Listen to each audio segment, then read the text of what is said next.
É uma paraxá, como outras na Torá, muito complexa, porque ela aborda vários assuntos em um curto espaço de texto, em um curto espaço de tempo. São vários princípios. Moisés está ali com o povo prestes a entrar na terra de Canaã, então é feito da parte de Deus uma grande revisão, uma grande sumarização de todos os preceitos e leis que Deus queria que o povo se lembrasse antes de entrar na terra. Então por isso que Deuteronômio, quem lê Deuteronômio, vê assim, você fica até cansado de ler, né, Devarim, porque é um mandamento, um mitzvah atrás do outro, um mitzvah atrás do outro, e os assuntos mudam muito rapidamente, mas é por causa disso. É o cuidado de Deus, é a preocupação de Deus em fazer com que o povo soubesse e obedecesse às leis antes de entrar na terra de Israel. Antes de entrar, por quê? Porque a estadia do povo lá em Israel, a estadia do judeu em Israel, a soberania do judeu na terra chamada Israel, está intimamente ligada à obediência do povo judeu aos mandamentos. O povo judeu é o único povo da face da terra, e Israel é o único país na face da terra, cuja soberania está vinculada à obediência do seu cidadão. Meus irmãos, este princípio é válido até hoje, ainda que exista um Estado moderno do judaico, fundado em 1948. Ainda assim, lá em Israel, a soberania do judeu é condicionada à sua obediência. Quando nós lemos aí os jornais, lemos sobre Hamas, lemos sobre o Fatah, lemos sobre Hezbollah, lemos sobre Jihad, lemos sobre Gaza. Isso, para o judeu, isso nos faz lembrar que nós temos falhado em obediência. Porque se estivéssemos em total obediência ao Eterno de Israel, Deus mesmo prometeu que daria conta dos nossos vizinhos problemáticos. E propositalmente Ele nos manda para aquela terra, cercada de vizinhos problemáticos, para que nós aprendêssemos a depender dEle para tudo. Deus declara em Deuteronômio, na paraxá retrasada, que se o povo desobedecesse a Deus lá em Israel, nem chuva haveria. Porque Israel, o povo lá, nós hoje dependemos ainda, no ano 2009, dependemos da chuva para ter o nosso estoque de água potável. Se não chove em Israel, nós não temos o nosso estoque suprido. Temos que comprar água do Líbano. Quanto mais o pecado, mais Deus nos mostra que há um peso em desobedecer. Meus irmãos, as palavras do apóstolo Paulo, em Romanos capítulo 12, é o tema da paraxá Kitetsê. Para mim, Paulo escreveu esses capítulos de Romanos, tendo a paraxá Kitetsê nas mãos. O tema da paraxá Kitetsê é: não se conforme com os princípios deste mundo. Não se conforme da maneira como esse mundo tem vivido. Não se conforme com os modismos. Não se conforme com as ideologias. Não se conforme com as ideias desse mundo.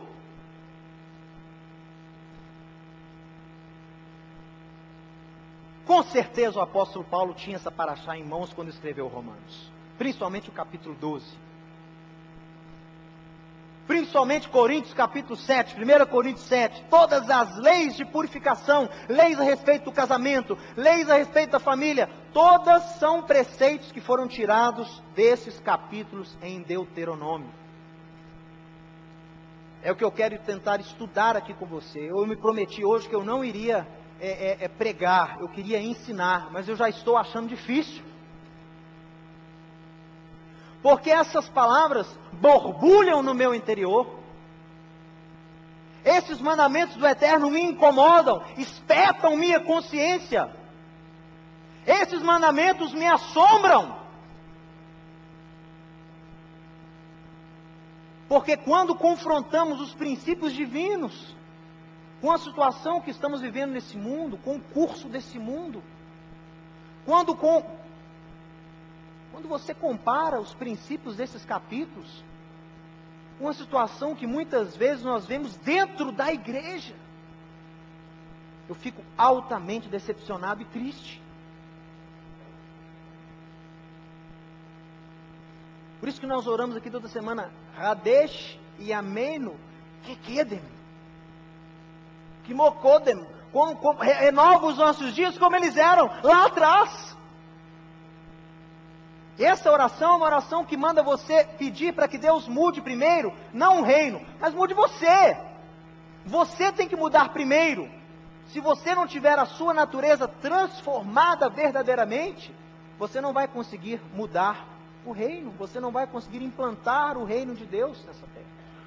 Vamos aprender então como nós podemos mudar a nós mesmos para que possamos mudar a realidade, o mundo físico, o material no qual vivemos. Bom, eu aqui com esse aparelho, uma benção esse aparelho aqui, já aqui marcando o tempo, quantos minutos eu tenho aqui o laser, eu mudo aqui o computador daqui, e o tema dessa palavra, para você que está aí pela internet, preste atenção, a nossa aula de sábado, confrontando os princípios do mundo com os princípios de Deus. Confrontando o decurso do mundo com o caminho de Deus. E eu cito aqui o texto de Romanos 12, que é o tema que está em consonância com essa paraxá. Meu irmão, toda paraxá, você vai ver alguém no Novo Testamento, algum apóstolo, escrevendo os mesmos princípios. Toda paraxá você vai ver Yeshua retomando os mesmos assuntos, trazendo tudo novamente à tona. Rogo-vos, irmãos, pelas misericórdias de Deus, que apresenteis o vosso corpo por sacrifício vivo, santo e agradável a Deus, que é o vosso culto racional. E não vos conformeis com esse século, mas transformai-vos pela renovação da vossa mente, para que experimenteis qual seja a boa, agradável e perfeita vontade de Deus. Meus irmãos, as pessoas conhecem muito o verso 2, né? Não vos conformeis com esse século. Mas o verso 1 dá a introdução ao capítulo. O capítulo 12 de Romanos fala do mesmo assunto, a paraxá, que é o quê? Santidade moral. Santidade do corpo. É sobre isso que Paulo vai falar em Romanos, é sobre isso que ele fala em 1 Coríntios 7, e sobre isso que Deus alerta Moisés nesses capítulos de Deuteronômio. Então vamos começar aqui com o capítulo 21, e conta uma história muito engraçada, porque o Cristiano até leu ali da paraxá, ele falou, mas essa paraxá ela é peculiar de se ler em hebraico, ela é cômica em hebraico, as palavras que são usadas ali em hebraico são palavras até engraçadas. Por quê? Porque as pessoas leem esses versos e aplicam como sendo algo muito contextualizado, ou seja, isso aqui foi um mandamento que Moisés deu para o povo, mas naquela situação só. Por quê? O povo estava conquistando ali vizinhos, e às vezes mulheres eram tomadas cativas, e às vezes o judeu podia se interessar por uma mulher daquela que não fosse judia, então ali seguia-se os requerimentos para que esse judeu pudesse tomar uma mulher que não fosse da casa de Israel, que fosse cativa de uma guerra, como esposa. Meus irmãos, só que os rabinos jamais interpretaram esse texto dessa forma. Esse texto é o segredo do casamento de sucesso. Toda pessoa, todo judeu que vai se aconselhar com alguma autoridade rabínica, ele vai citar o texto da paraxá Kitetsê para você. Porque são os segredos do casamento verdadeiro. Como, Mateus? Vou te explicar. Olha o texto, abra sua Bíblia lá em Deuteronômio 21.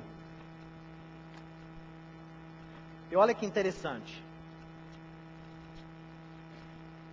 Segredos do casamento de sucesso.